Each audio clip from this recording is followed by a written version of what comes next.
let's bring in Daisy Cooper, who's Deputy Leader of the Liberal Democrats. And Daisy Cooper, I'm sure you were watching that speech. It's hard to argue with the priorities that the new Prime Minister has set out. Well, quite frankly, I think that the new Prime Minister has completely missed the mark and has completely misread the mood of the public. We have a cost of living emergency coming down the line like a juggernaut, and she conveyed absolutely no sense of urgency and once again has failed to show a plan. Of course, no one can argue with the priorities of the economy, of energy and the NHS. But it's a bit rich hearing that from a Conservative when it's the Conservative government that has for years been trashing our economy, pushing our NHS and social care services into the ground and have failed to take the action to get us off fossil fuels and onto renewables. But you know full well the different roles the process of becoming Prime Minister perform, and this statement in Downing Street was not the place to spend 20 minutes going through detailed policy. Liz Truss has said that detail will come in the next few days. Isn't it absolutely reasonable for her to set out a vision in this speech and give us details in the coming days this week? This was supposed to be the Prime Minister's first speech to the country, her first speech to the public. Now, when I talk to the public, what I hear from my constituents and other people is that people are really scared.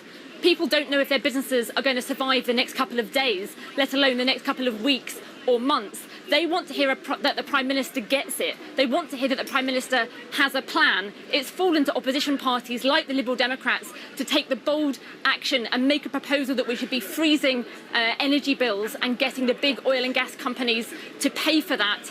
All we've heard are rumours so far from Liz Truss's government and from her camp that actually, yes, they might freeze energy bills. We haven't had that confirmed. But if they do, it's not really going to be a freeze. It's going to be a very long-term loan that taxpayers are going to have to pay back for years to come. So what we wanted to hear was a Prime Minister that was in touch with the British public, and I think she showed herself today to be completely out of touch. Well, are you not being, though, unreasonable about the situation that Liz Truss finds herself in? It would have been completely inappropriate for her to announce plans for the energy crisis before she even became Prime Minister. She's been Prime Minister for a matter of hours. She's walked through the door of number 10 for the first time as Prime Minister just a few minutes ago. It's not unreasonable for her to take a day or two before sharing what, according to briefings, will be a substantial intervention in the energy crisis. I don't quite know why the Liberal Democrats are picking a fight on this.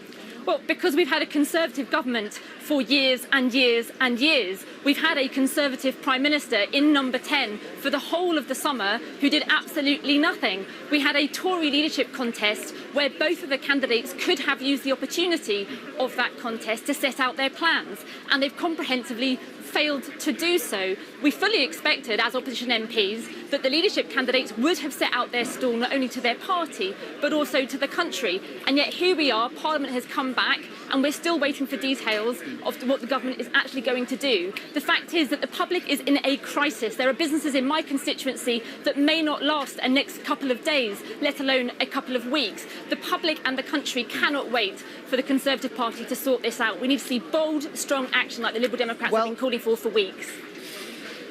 Well, we've discussed the timing of this. Liz Truss says she's going to give us details very soon. When she announces that intervention, because there seems no doubt there will be an intervention of sorts, how do you think she should pay for that? Should it be in the form of loans to some of the energy companies, or do you think it should simply be that the government takes on debt in order to fund what will be billions of pounds worth of intervention?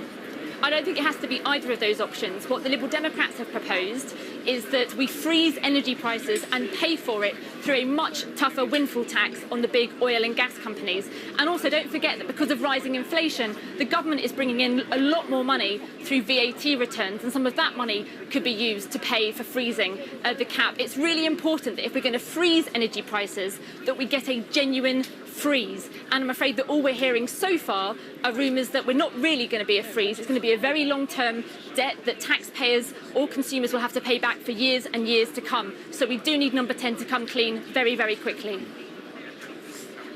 Thank you very much indeed for joining us on BBC News. We appreciate your time.